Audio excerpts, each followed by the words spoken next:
ای خواهر مسلمان تاجیک، تو دختری از نسل مؤمنان هستی که قرآن را با عشق می خواندند و حیا را چون گنج نگه می داشتند.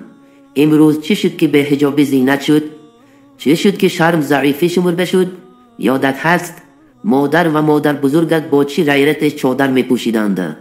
الله تبارک و تعالی در قرآن می فرماید: اعوذ بالله من الشیطان الرجیم ذلك ادنی ان یعرفن فلا یؤذین. این پوشش برای آن است که شناخته شوند و آزار مبینند.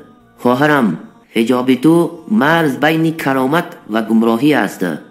بجای آنکه شبیه جاهلیت شوی، شبیه فاطمه رضی الله عنها شو تا الله تو را دوست بدارد.